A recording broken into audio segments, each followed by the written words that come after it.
Let me ask you something. You see a perfect-looking spot on your graph, a nice hard bottom, a little drop-off, the kind of place that just screams perch.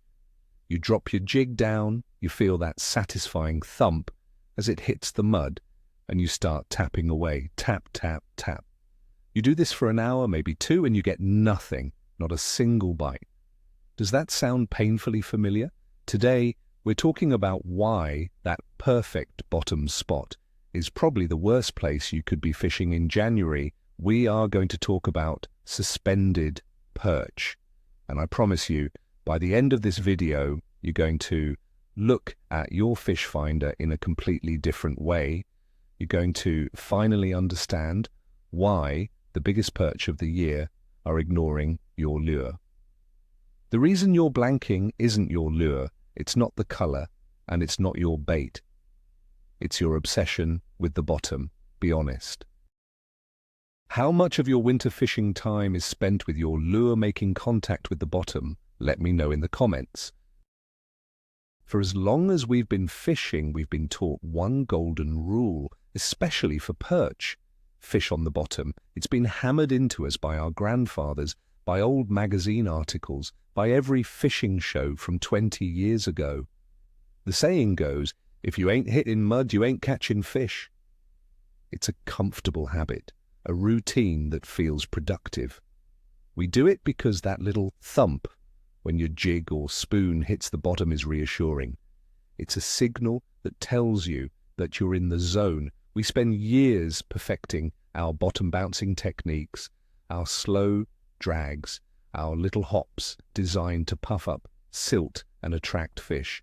And let's be fair, for a lot of the year, that strategy absolutely works. But January is a different beast entirely. The rules change when the water gets brutally cold. Clinging to that old bottom is best rule is the single biggest reason so many experienced anglers struggle to find quality fish in the dead of winter. It's time to break the habit. So let's start with the big question. Why does everything change in January? It all comes down to a fish's metabolism. Perch are cold-blooded, which means their body temperature and their activity level are dictated by the water around them. As the water temperature plummets to its coldest point of the year, a perch's metabolism slows way, way down. They aren't aggressively chasing baitfish across a flat for fun anymore. Every single movement they make is a calculated decision based on energy conservation. They need the easiest possible meal for the least amount of effort. Think of it like this. Would you rather run a mile to get a small snack or have a full meal delivered right to your couch? The perch are choosing the couch delivery every single time. This metabolic slowdown is the foundational reason they stop relating to the bottom and start behaving in a way that seems lazy or inactive to us. But it's not laziness, it's pure, cold survival instinct. Understanding this is the first step to stop thinking like a summer fisherman and start thinking like a winter predator. Now let's talk about the main reason those perch are on the couch. It's the baitfish factor. The number one driver of fish location any time of year is their food source. In the dead of winter, the primary food source for big perch isn't crayfish or bugs in the mud. It's pelagic baitfish like shad or shiners and microscopic organisms like zooplankton. And where do these organisms live in the winter? They suspend in the water column. They're chasing sunlight for warmth or feeding on phytoplankton, and they form massive, slow-moving clouds in the middle of the water column. The perch are not stupid. They know that cruising the cold, barren bottom for a random insect is a waste of precious energy.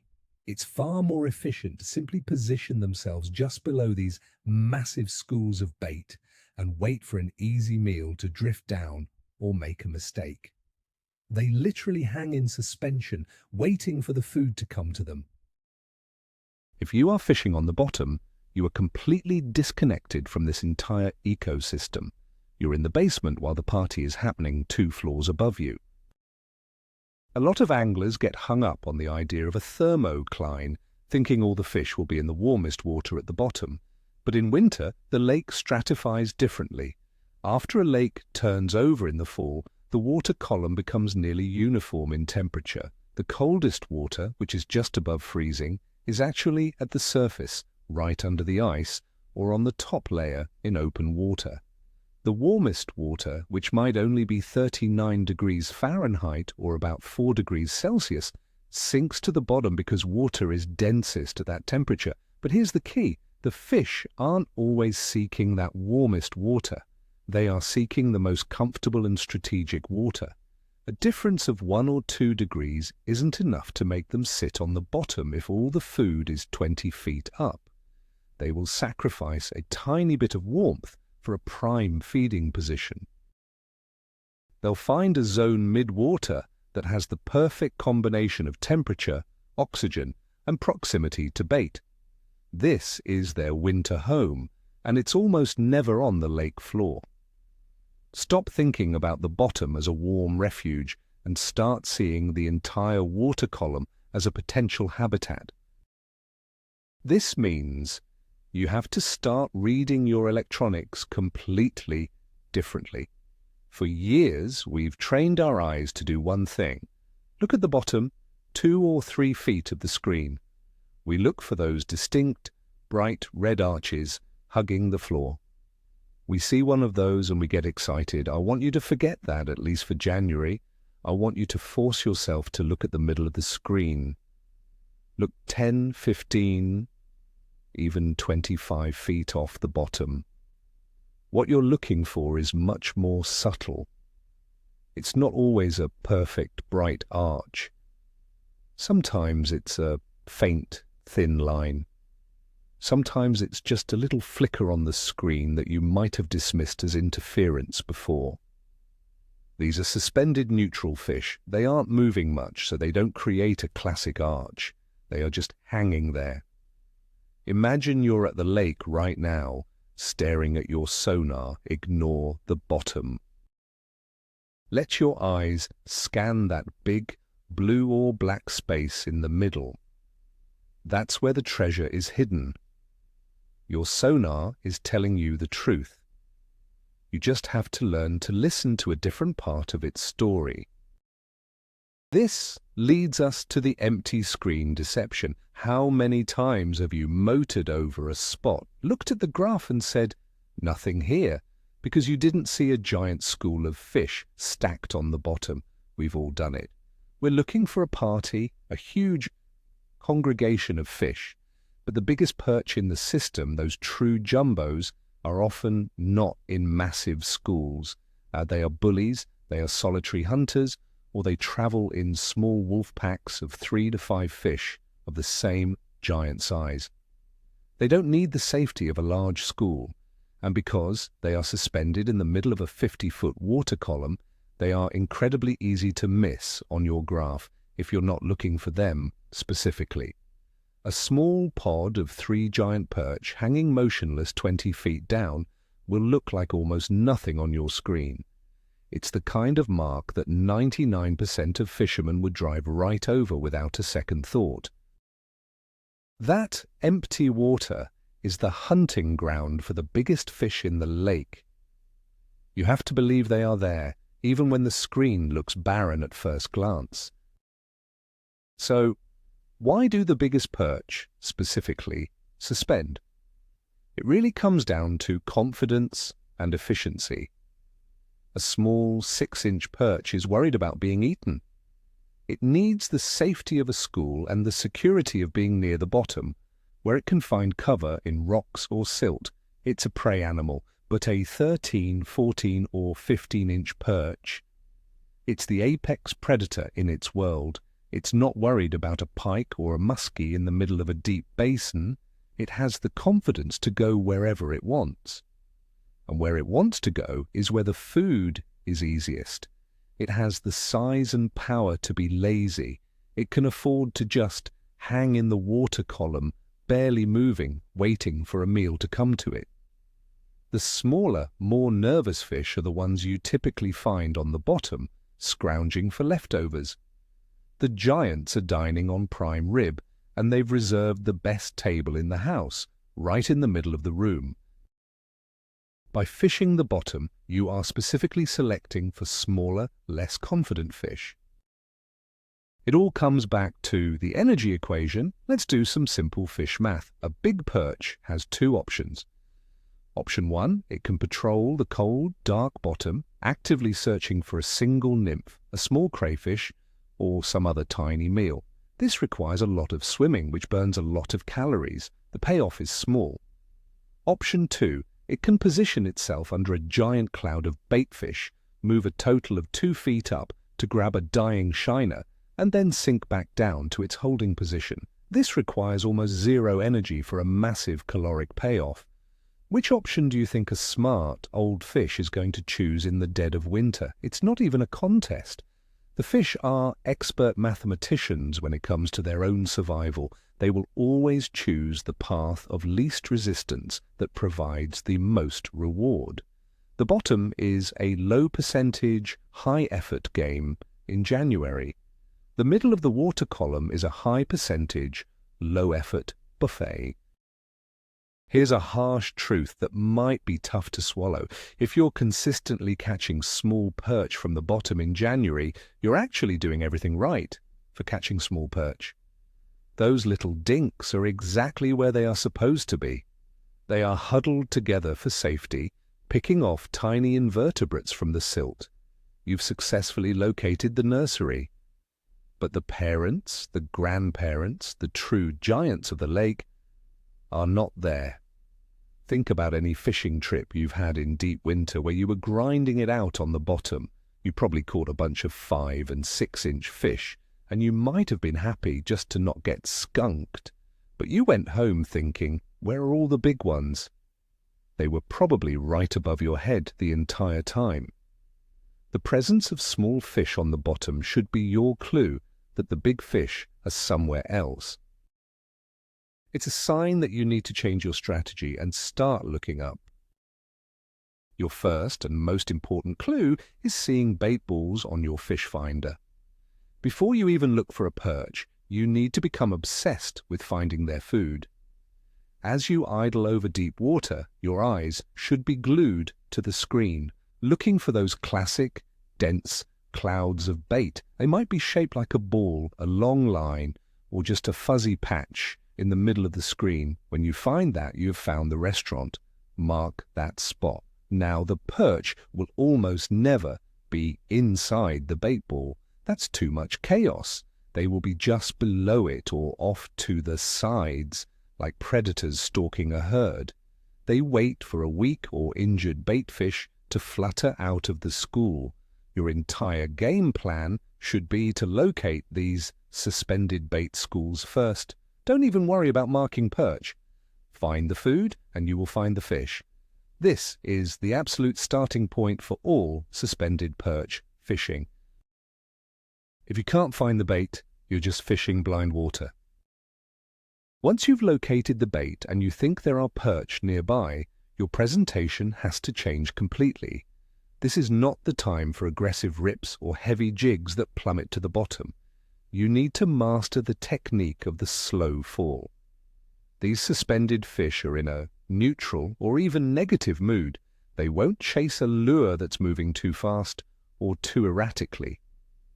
You want a lure that hangs in the water column and flutters down as slowly as possible. Think of a dying baitfish. It doesn't power dive to the bottom. It shimmies and slowly falls. This is what you want to imitate. Lighter than usual jigging spoons, lures with a lot of glide like a jigging wrap, or very small tungsten jigs on light line are perfect for this. The goal is to get your lure into their zone and keep it there, looking like an easy, dying meal. A fast, heavy presentation will spook them or simply move past them before they can even decide to eat it. To achieve this slow presentation, vertical jigging is absolutely key. The old method of casting out and dragging a lure back along the bottom is completely useless here. You are not targeting fish on a horizontal plane. You are targeting them on a vertical one. You need to be directly over top of them. This is a video game. you see a mark on your screen at 22 feet. Your goal is to get your lure to hover at 21 feet and make it dance in place. This requires precise boat control if you're in a boat, or precise positioning if you're on the ice. You cannot be drifting or swinging. Your line needs to be as close to perfectly vertical as possible. This gives you maximum control over your lure's depth and maximum sensitivity to detect the incredibly light bites. You're not fishing straight up and down, you're just guessing, and you're probably not in the strike zone. So what lures should you use? We need to match the hatch, but the hatch is happening in the middle of the water. Forget about crayfish colors or bug profiles. You need to be thinking small and shiny. The best lures are the ones that imitate tiny, struggling bait fish. Small, slender jigging spoons in silver or gold are a classic choice for a reason. They have a great flutter on the fall. Another fantastic option is a horizontal jigging minnow, like a Rapala jigging wrap or a Northland puppet minnow. These darts and glides and can be held perfectly still. For a more subtle approach, a tiny tungsten jig, tipped with a very small, lifelike plastic minnow imitation, can be absolutely deadly. The key isn't a specific brand, it's the profile and the action. You want something that looks like a 1 or 2 inch shiner that is having the worst day of its life. That is the meal a giant lazy perch can't resist. Sometimes the best approach is to do almost nothing at all. This is incredibly hard for most anglers to accept. We feel like if we aren't jigging or moving the lure, we aren't fishing. But for truly neutral suspended perch, the do-nothing approach can be the most effective. This is often called dead sticking. You get your lure down to the exact depth where you're marking fish, and you just hold it there, absolutely still. You can put the rod in a holder and just watch the tip. The natural movement of the boat or your own tiny hand movements will be more than enough action. A suspended perch will often drift over, stare at a perfectly still lure for a minute or more, and then finally just inhale it. If you are jigging too much, they'll see it, but they won't commit. Don't be afraid to let your lure soak. Patience is more important than action when these fish are in a funk. One of the most exciting parts of this style of fishing is watching it all happen on your graph. It's interactive. You'll see your lure streaking down the screen as a bright, solid line. As you stop it at, say, 20 feet, you'll see that line hold steady.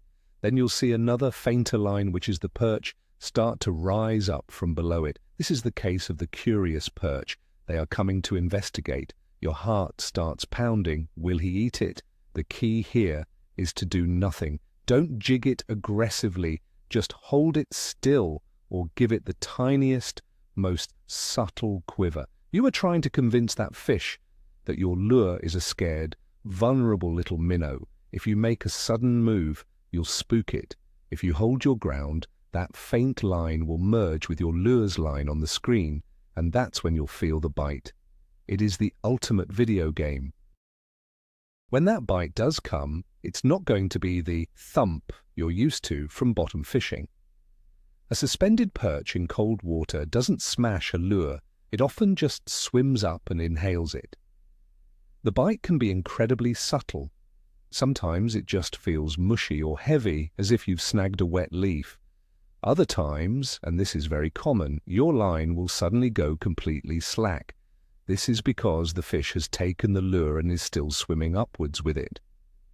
If you feel either of those things, set the hook immediately. It's not a snag, and your lure didn't just break off, it's a fish. You have to retrain your senses to detect a completely different kind of bite. A sensitive rod and a high-quality, no-stretch line like braid are your best friends here. They will transmit those tiny signals that you would otherwise miss completely with sloppy gear. Finding the right depth is absolutely everything. It's not enough to know the fish are suspended. You have to know if they are suspended at 15 feet, 20 feet, or 25 feet. The active fish will often be holding in a very narrow band, maybe only 2 or 3 feet thick. So you have to be methodical. Start by dropping your lure all the way to the bottom just to get a reference point. Then reel up 5 feet and jig for a minute. Nothing, reel up another 5 feet and repeat. Continue this process all the way up the water column. Pay close attention to your electronics. If you see a fish come in to look at your lure at 20 feet, but it doesn't bite, that's a huge clue they are in that zone. Maybe you need to change your color or your jigging cadence, but you've found where they live. This systematic approach takes discipline, but it's the only way to crack the code on a tough day. Don't forget about the weather's influence.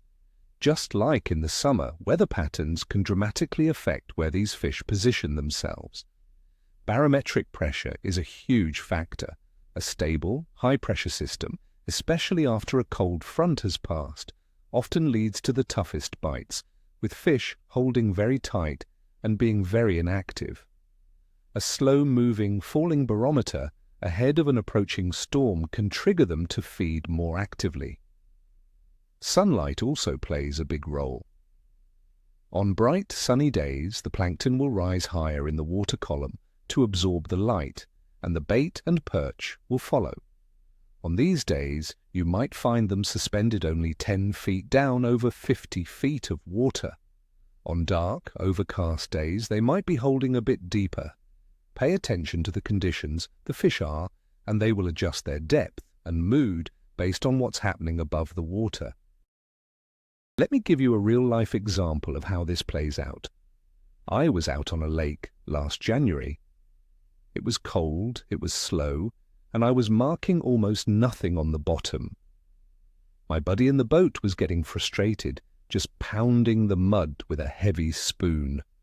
I started really studying my graph, looking up in the water column. Over 60 feet of water, I saw these tiny, faint flickers about 25 feet down. They barely looked like fish. My friend told me I was wasting my time. I dropped a small silver spoon down and used my trolling motor to hover directly over the marks. I let the spoon fall and I stopped it at 24 feet, 1 foot above the marks. I just held it there. I watched on the screen as one of those flickers slowly rose up and merged with my lure. My line went slack. I reeled down and swept the rod, and the fight was on. It was a 14-inch jumbo perch. We spent the next 2 hours doing the exact same thing and caught some of the biggest perch of the year, while my buddy on the bottom caught nothing. That day was a perfect lesson.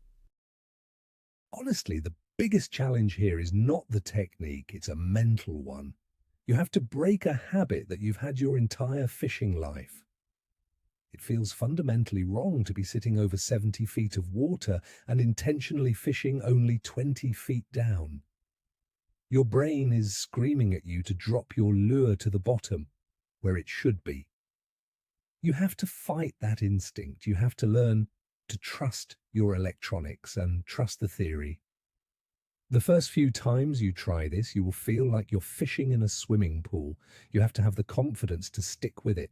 But once you hook that first giant perch from that empty water, a light bulb will go on in your head. You'll never be able to look at a lake in the winter the same way again. It's about overcoming your own habits and biases. That's what separates good anglers from great ones. Now, does this mean you should never fish the bottom in January again? Of course not. There are always exceptions to the rule. The most likely time to find some perch near the bottom is during very low light periods. That first hour of the morning and the last hour of the evening can sometimes pull fish down as they take advantage of their low light vision advantage.